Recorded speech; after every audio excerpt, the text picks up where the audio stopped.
श्री गणेशाय नमः. आपण मागील व्हिडिओमध्ये पाहिले की अधिक महिन्यामध्ये काय करावं काय करू नये. तसंच जे दान वस्तू आहेत ते दान वस्तू दान करताना कास्य पात्र सांगितले. कास्य पात्रामध्ये त्या 33 प्रमाणे वस्तू ठेवायला सांगितलेल्या आहे. कारण भगवंताचे 33 नावं सांगितलेली आहेत. त्या 33 नावांनी त्या वस्तूंचं पूजन करायला सांगितले. त्याच्या अगोदर संकल्प सांगितलेला आहे. तो संकल्प करताना म्हणजे दान वस्तू करताना सुद्धा संकल्प सांगितलेला आहे. तर संकल्प करताना पृथ्वीदान समफल प्राप्त्यर्थम. पृथ्वी हे संकल्प असा आहे, पृथ्वी दान केल्याचं जे पुण्य आहे ते अधिक महिन्यामध्ये दान केल्याच्या पुण्याला फळ प्राप्त होतं असं सांगितलंय. संकल्प करताना हातामध्ये अक्षदा पाणी घ्यावं, देशकालाचा उच्चार करावा आणि पुढील आपल्या गोत्राचा उच्चार करून आपलं नाव घेऊन पुढील संकल्प म्हणावा असं सांगितलंय. तो संकल्प मी म्हणतो, तो संकल्प ऐकला तरी चालेल, ऐकून तो संकल्प म्हणता आला तर म्हणून त्या संकल्पाला अनेन करून त्या 33 नावांचं पूजन करून 33 नावांनी त्या वस्तूंचं पूजन करून 33 सतपात्री व्यक्ती सुद्धा तुम्ही दान करू शकता.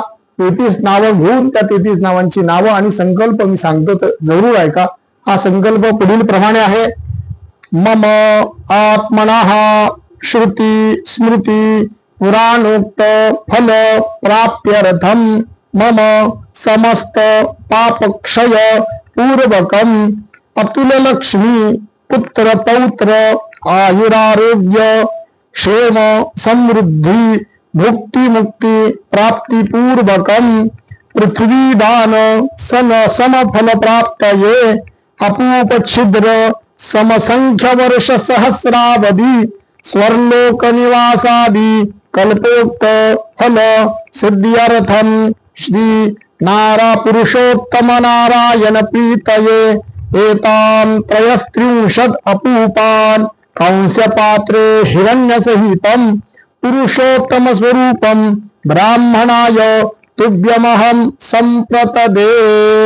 असा संकल्प करून त्या दान वस्तूंचं पूजन करावं आणि जे 33 नावं आहेत भगवंताची 33 नावं आहेत त्या 33 नावांचं स्मरण करून त्या दान वस्तूंचं पूजन करून 33 सतपात्री व्यक्तीस त्या वस्तू दान कराव्यात असं सांगितलेलं आहे.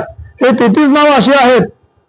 पहिलं नाव आहे भगवंताचंच विष्णू, दुसरं जिष्णू, महाविष्णू, हरी, कृष्ण, अधोक्षज, केशव, माधव, राम, अच्युत, पुरुषोत्तम, गोविंद, वामन, श्रीश, श्रीकृष्ण, विश्वसाक्षी, नारायण, मधुरिपू, अनिरुद्ध, त्रिविक्रम, वासुदेव, जगद्योनी, अनंत, शेषशायीन, संकर्षण, प्रद्युम्न, दैत्यारी, विश्वतोमुख, जनार्दन, धरावासा, दामोदर, जनार्दन, श्रीपती एवढ्या नावाने पूजन करावं आणि त्या सत्पात्री व्यक्तीस दान करावं. आपल्या जावयाला विशेष करून विष्णूचं रूप मानलं जातं म्हणून जावयांचं पूजन करून त्या विष्णू नावांचं स्मरण करून त्या वस्तू दान कराव्यात असं सांगितलेलं आहे. जय श्रीराम.